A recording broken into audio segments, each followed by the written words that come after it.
हेर्नुस् continuous tense, present continuous tense, past continuous tense र future continuous tense. यो टेन्सको लागि हामीलाई केही आधारभूत कुराहरू यहाँ मैले लेखेको छु, यो जान्न आवश्यक हुन्छ। हेर्नुहोस् त, बी हेल्पिङ भर्ब्स, यिनी बी हेल्पिङ भर्ब्स हुन्।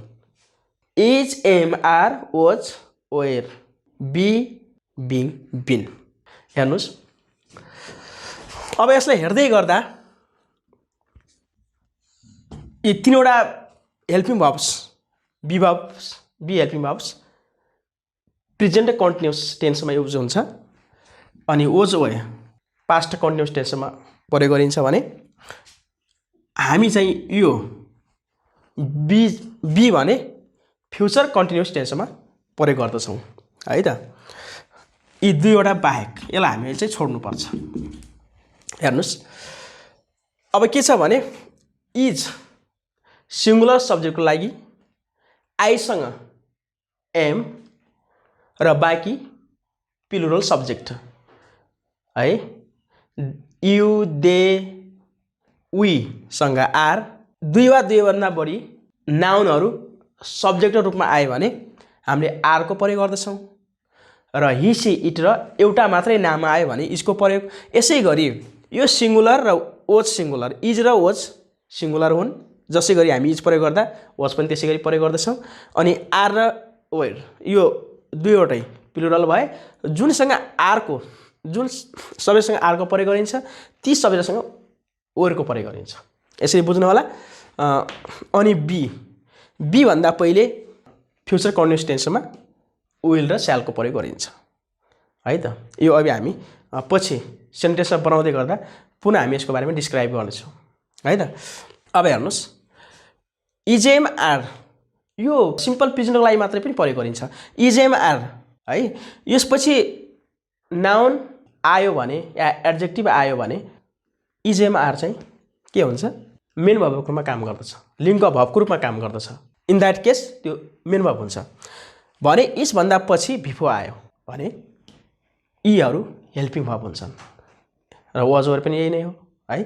बी भने एक्लै आउँदैन, हामी सेन्टेन्स बनाउँदै गर्दा एक्लै चाहिँ यो आउँदैन, यसको लागि हामी अर्को हेल्पिङ भर्बको आवश्यकता पर्छ है त। अब यो बाँकी अगाडि हामी चाहिँ छलफल गर्नेछौँ है त। ल, अब यसरी बुझ्नु भएको छ। अब यसको लागि हामी continuous टेन्समा verb form V1, V2, V3, V4, V5 मध्येको V4 हामीले कन्टिन्युअस टेन्समा प्रयोग गर्दछौँ। र V4 भनेको कस्तो हुन्छ भने अब हामीलाई थाहा भइसकेको कुरा चाहिँ तपाईँलाई पनि थाहा छ, एकदमै सजिलो टेन्स हो, यसमा केही गाह्रो पनि छैन। अब हेर्नुहोस्, V1 रुट फर्म है, भर्बको रुट फर्म या बेस फर्म V1, जस्तै गो भयो त, गो भयो। अब हामीले गोमा प्लस आइएनजी लगाउँदा गोइङ भयो, यही भर्बलाई भन्छ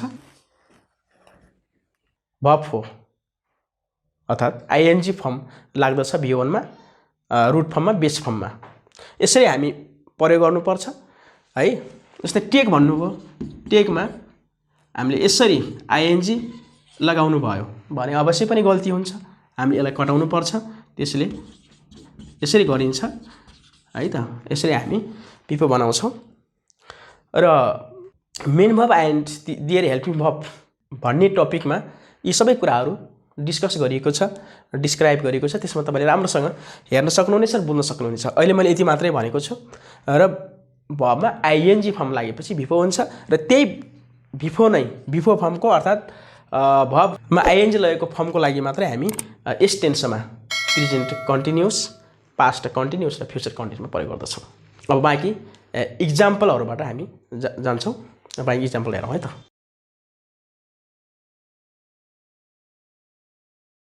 अब सेन्टेन्सहरू हामीले बनाएर हेरौँ है त। अब हेर्नुहोस्, subject plus is, am, are plus भर्बमा आइएनजी। मैले आइएनजी अर्थात् भिफोको बारेमा पहिले नै मेन्सन गरिसकेको छु, त्यति गाह्रो नहोला। अब हेर्नुहोस्, गीता इज डान्सिङ है त। अब हेर्नुहोस्, अब यहाँ अब्जेक्ट पनि राख्ने गरिन्छ।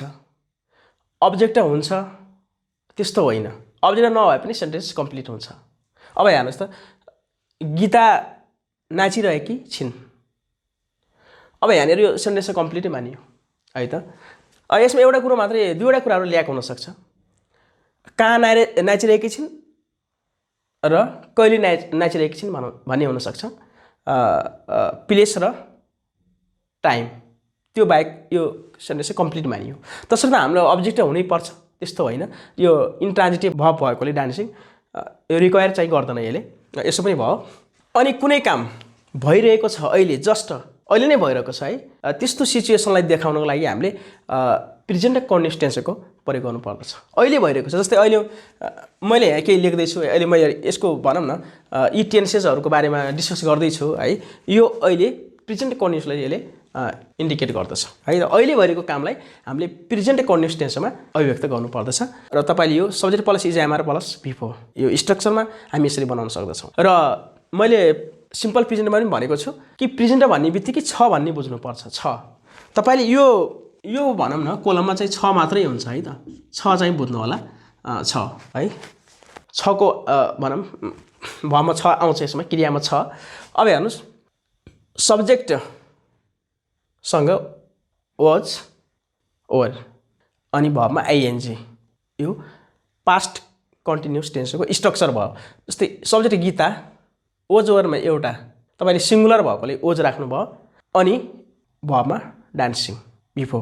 गीता नाचिरहेकी, हेर्नुहोस् त, अब गीता नाचिरहेकी यहाँसम्म त एउटै भइहाल्यो नि होइन। क्रियामा आइएनजी अर्थात् बिफो भन्नुको अर्थ हो कि रहेको भन्ने हो। कन्टिन्यू कुनै काम भइरहेको, कन्टिन्युसली भइरहेको छ, रहेको भन्ने हामी जोड्नुपर्छ। गीता नाचिरहेकी, अब यो यहाँ ठिक छ, एउटै छ, तर यहाँ छ आयो त यहाँ चाहिँ ए आयो। यसले गर्दा हामी चाहिँ यहाँ ए को भन्ने बुझौँ है। ए पास्टमा ए को प्रयोग हुन्छ, क्रियामा ए आउँछ भन्ने बुझौँ सामान्यतया है त। थी इन है, यसमा ए को सेन्स आएको छ। अब रहेकीसम्म एउटै भयो, छ आयो प्रेजेन्ट कन्टिन्युअस, थिइन भन्ने आयो पास्ट कन्टिन्युअस टेन्स।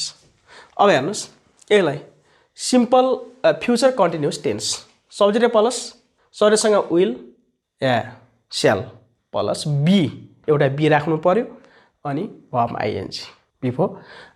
यसमा फरक के हो त भने ए बी भर्ब नै हो, बी हेल्पिङ भर्ब नै हो। यो बी भनेको यहाँनिर वाज वेयर, यहाँनिर इजेमा आएको छ भने यहाँनिर बी आएको छ। अघि हामी यो बी हेल्पिङ भर्बलाई डिस्कस गरिसकेका छौँ, यसमा गाह्रो नहोला।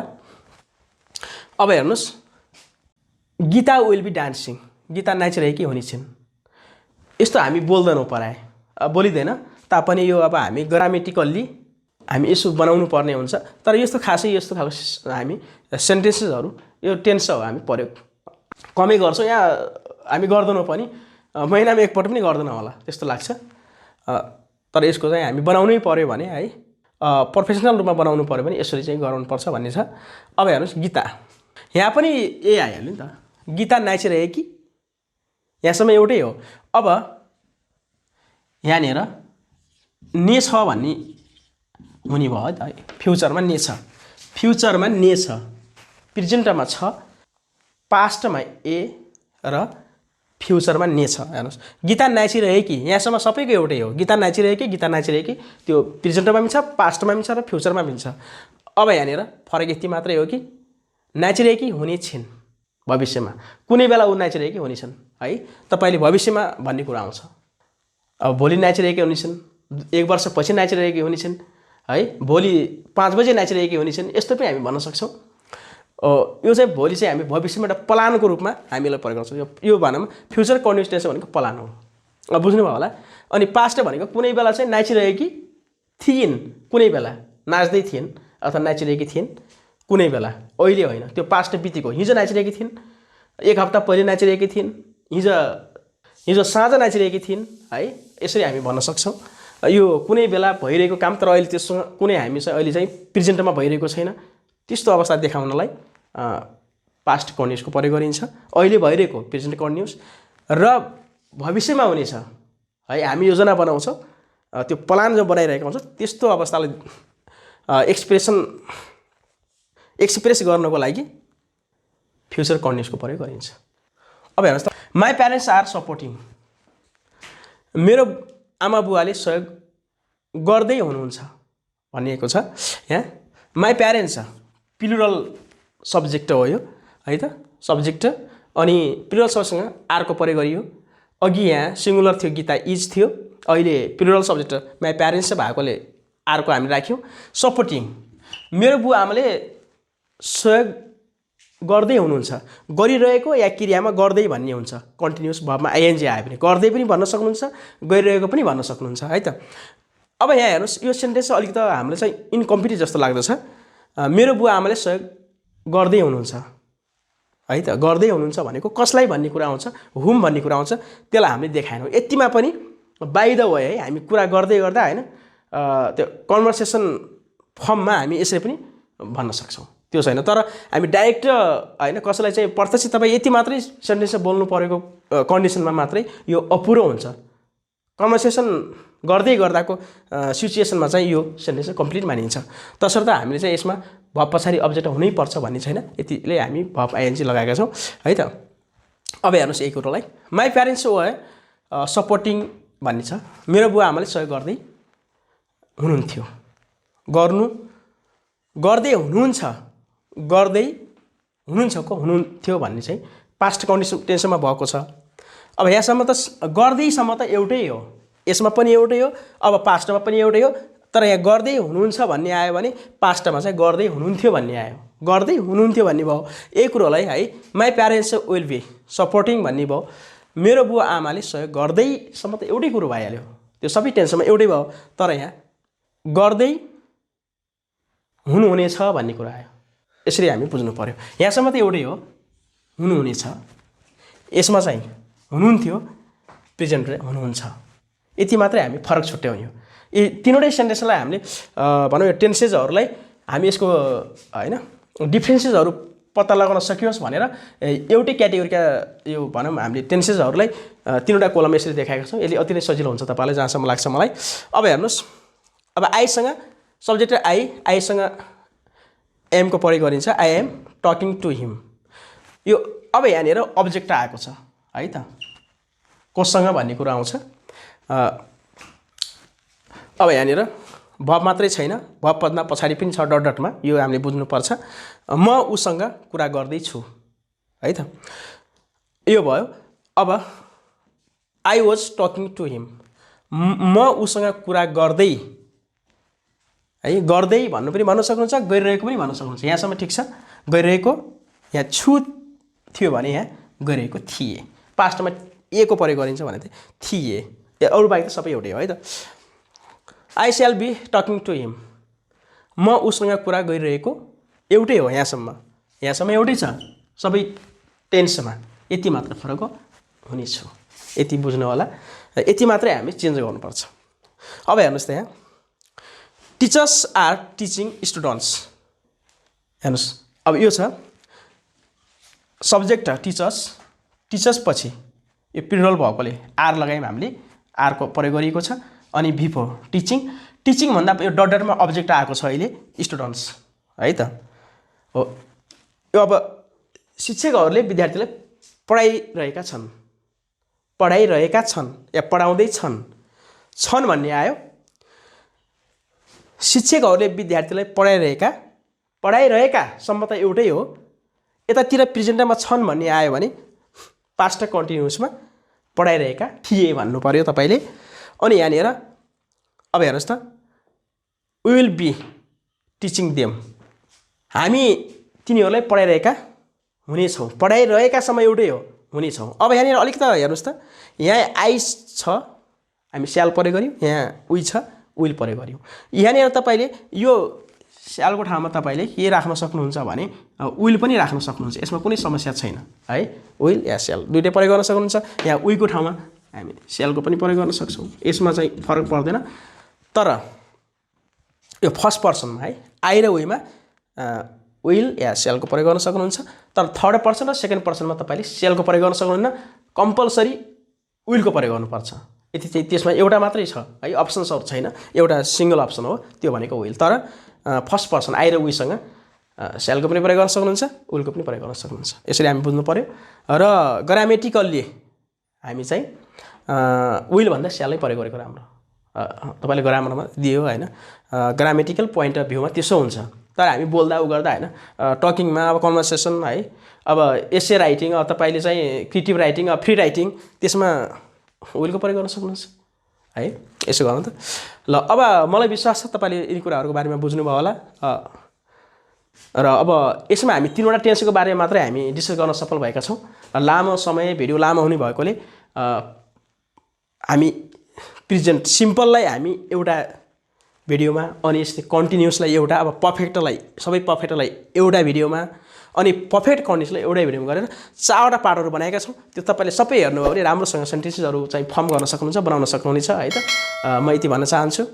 ल एकदमै खुसी रहनुहोस् र यसलाई चाहिँ हेरिदिनुहोस् र राम्रोसँग स्टडी गर्नुहोस्, कन्सन्ट्रेसन पे गर्नुहोस्, म यही भन्न चाहन्छु। हवस्, ल, थ्याङ्क यू।